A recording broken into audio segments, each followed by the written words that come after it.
Hello everyone, কেমন আছো তোমরা সবাই? আশা করি তোমরা খুব ভালো আছো, সুস্থ আছো। অনেক দিন পর আবার তোমাদের জন্য একটা নতুন ব্লগ নিয়ে এলাম। তো আজকে আমার প্রথম আইবুড়ো ভাতের ব্লগ আমি তোমাদের সাথে শেয়ার করব। শর্টস ভিডিওতে তোমাদের সাথে আমি অলরেডি আমার আইবুড়ো ভাতের ভিডিওগুলো ছোট ছোট করে শেয়ার করেছি। তো আজকে চলে যাবো একদম ডিটেলসে বড় ব্লগে। তো আজকে তোমাদের আমি কোথায় গেছিলাম, কি খেয়েছি সব নিয়ে তোমাদেরকে বলবো আমার প্রথম আইবুড়ো ভাত। তো আমার প্রথম আইবুড়ো ভাত তো আমার জন্য খুব স্পেশাল, আর আজকে খাওয়াচ্ছে আমার বন্ধু অন্তরা। ও আমাকে আজকে নিয়ে এসেছে কারিমসে।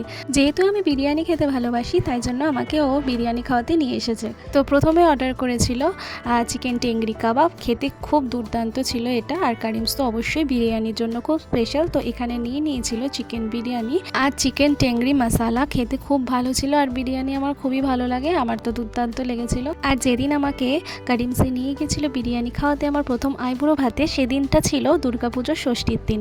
সেদিনকে প্রচণ্ড ভিড় ছিল। আমরা সকাল সকাল তাড়াতাড়ি বেরিয়ে পড়েছিলাম, কিন্তু তবুও দুর্গাপুজোর জন্য প্রতিটা রেস্টুরেন্টে ভিড় ছিল। তাই আমরা এখানেও প্রায় 1-1.5 ঘন্টা লাইন দেওয়ার পরই তারপর ঢুকেছিলাম। আর তারপর অর্ডার করেছিল বাটারস্কচ আইসক্রিম। আমার তো খুবই ফেভারিট আইসক্রিম, আর আইসক্রিমটা খেয়ে বেশ মনটা ভালো লাগছিল। আর এই দিকে পাশে ছিল মশালা কোলা, যেটা আমি প্রায় 2 গ্লাস খেয়েছি, কারণ সেদিনকে ছিল প্রচণ্ড গরম, আর এই গরমের মধ্যে খালি জল খেতে ইচ্ছা করছিল। আর তার সাথে নিয়েছিল আমপান্না, যেটাও খুব ভালো লাগছিল খেতে। আর এই গরমের সময় আমপান্নাটা যেন মনে হচ্ছিল পুরো স্বর্গ। তো আমার প্রথম আইবুড়ো ভাত বলে অন্তরা আমাকে বলেছিল যে শাড়ি পরে আসতে, আর দুর্গাপুজোও বলে তাই জন্য ও শাড়ি পরেছিল, যে দুজনে মিলেই একসঙ্গে শাড়ি পরে ঠাকুরও দেখবো আর তারপরেও আমাকে খাওয়াবে আইবুড়ো ভাত। তাই জন্য একদম শাড়ি পরে রেডি হয়ে বেরিয়ে পড়েছিলাম।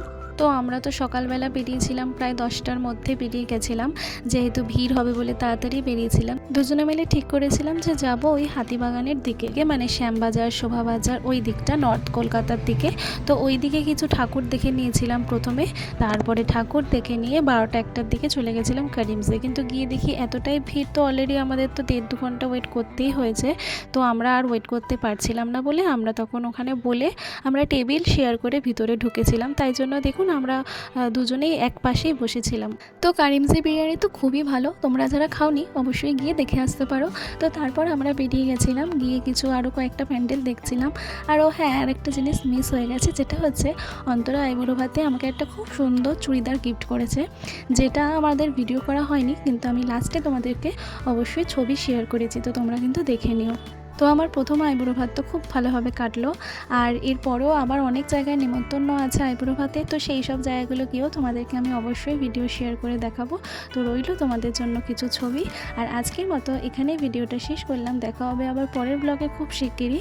তো সবাই ভালো থাকবে, সুস্থ থাকবে, আর আমার চ্যানেলটাকে অবশ্যই একটু সাবস্ক্রাইব করে দিও। আর ভিডিওগুলো কেমন লাগছে অবশ্যই কিন্তু একটা লাইক করে আর কমেন্ট করে জানিও। তো দেখা হচ্ছে খুব শিগগিরই। তো আজকের মতো টাটা।